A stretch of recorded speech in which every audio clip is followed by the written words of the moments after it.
That's all Courtney, folks. When I told her the sermon was going to be called Family Feud, she had to put up a clip from Family Feud this morning. I think that was great, actually. But I thought it would be really fun to do a religious Family Feud. Right? We could split off into two parts so we could have some questions. And although it'd be a typical church thing, the top prize would be, an anthology of 10 of my best sermons would be the top prize. So it's like typical Canadian TV.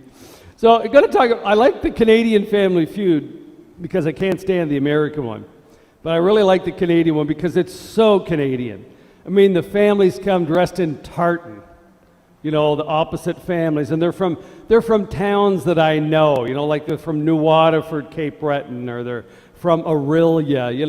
You know them, the names. It's so cute. Or the families from Quebec, with going against families from BC. I mean, it's just hysterical. And the top prize is $10,000, and nobody wins it half the time. Right? Like, that's what kills me. Like, what? They do all this, and they go home with $600. Right? Only in Canada would people watch that kind of programming. So anyway, I was watching it because what's really fascinating is the dynamics between the families. Because they're not necessarily mom and pop and some kids. They might be a couple of brothers, they might be sisters, they might be aunts and cousins. Like, there's all this different dynamics. And of course, one gets to set the stage, and then they compete with the other family. And there's always the chance they're going to be wrong, to get 3 strikes they're out. So I was watching it one night, and this poor girl here, who was very lovely and danced along like they're supposed to, and seemed very bright, and her family obviously thought she was a shooting star in terms of trivia and questions. So the question was, what's Popeye's favorite food? She hit the button right away, and what did she say? Chicken. Right? Because she was the wrong generation. Right? She thought Popeye's chicken. Popeye, the comic character, never crossed her mind. Probably never seen Popeye. So she just slaps that thing, and she does this she goes, chicken, like this, right? And Jerry D behind her is like, no. So they put it up on the board, and it doesn't even show up on the board. It's absolutely wrong. And her family's like, they're all staring at her, and she's so, look at the look on her face. Like, she is so mortified.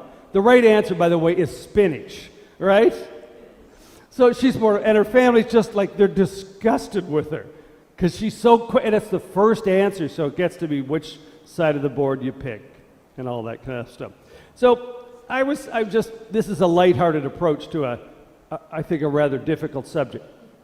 Anyway, the little things we do to put us off our families, or that put our families off us. I was looking at this statistic the other night. On any given night in Canada, more than 6,000 young people are homeless. Some are no older than 13. They're couch surfing, bouncing in and out of shelters. Young women are swept up by pimps who prowl the streets looking for the vulnerable. 6,000 kids in Canada, where we think that we have the safest, cleanest, nicest country in the world. And we have this. I'd like someday to talk about the bottom part of this, the women who were swept up by pimps, because again, we think that's inner city girls, right, who are poor. That is not. That is girls from every walk of life and every economic background. It's almost, at this point, becoming an epidemic in our country. I know so because I have information on that. And it's just mind-boggling to me how that has happened in our culture.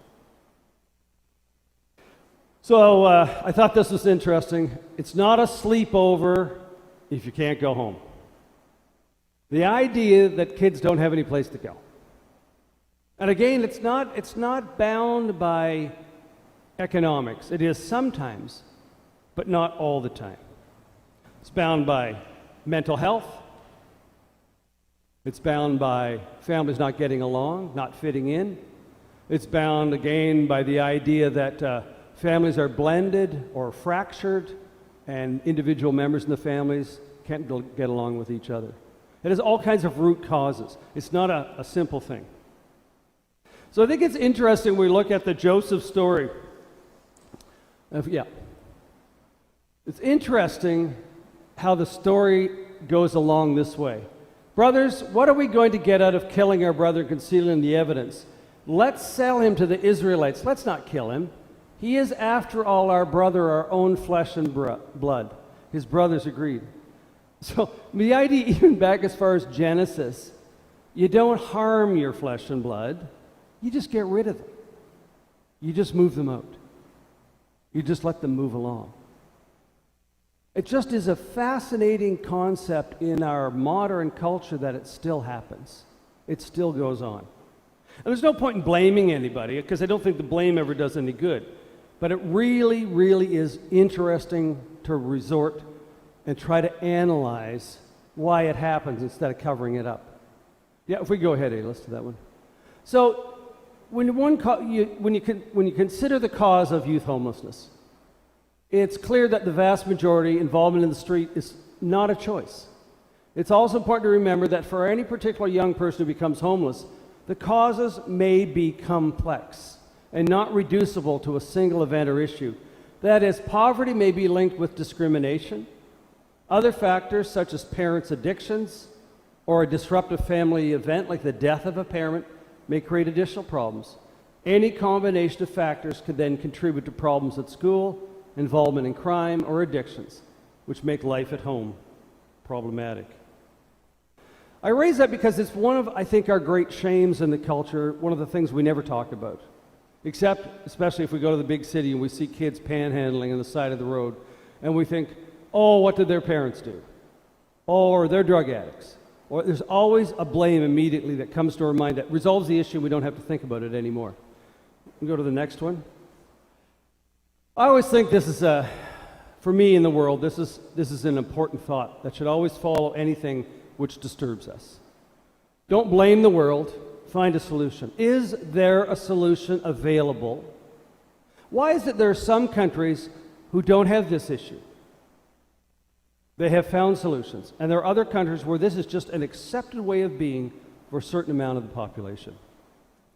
One of the things I'd like to talk about for just a moment here in Gravenhurst is that after we started the GAP program, which, as most of you know, has been incredibly successful, we're now at the point where we're up to 150 to 160 meals a week that we're delivering during the COVID crisis. We're also doing the same amount. Dave here is very heavily involved. He and his wife are downstairs parceling out eggs and milk and produce and putting them into separate bags and going through this crazy process of making it safe to be able to deliver food to people who can't come out. The demand is just increasing. All the folks that are involved around town over a small little idea just over a couple of years ago. The second part of that idea is one of the things that's near and dear to my heart, is I've headed up the mental health section of the GAP process, and I've been meeting with Canadian Mental Health Association, some of the schools, some of the other social agencies like Victim Services, the OPP's community officer, and we would like to establish in the community a wellness center where things like teenagers in particular who have mental health issues or addiction problems have 24/7 access to come in and find help if they need it. There's literally nowhere in Gravenhurst for a teenager who is in trouble, especially after working hours, to go. In fact, the joke in the teenage community or the adolescent community, if you want mental health help, get a rock, throw it through a store window, police officer will pick you up and take you to Aurelia to the hospital. That is your access to mental health. And I think it's just deplorable that it has gotten to that point. There's no need for it, there's money. There's just no organization. So in terms of my sense of finding a solution, that is one of the solutions. So there is a project in town now to get started. We've got a group that's getting together. It's headed up by about 20 social agencies. And all I'm saying this is I want you, when this comes up, as citizens of Gravenhurst, I want you to support it. I want you to think about today. I want you to think about your own consciousness. And I want you to say, this is something I can support with my morals and my beliefs, that this is something we can do. Don't judge, don't blame, don't say, oh, well, it's their problem or it's their problem.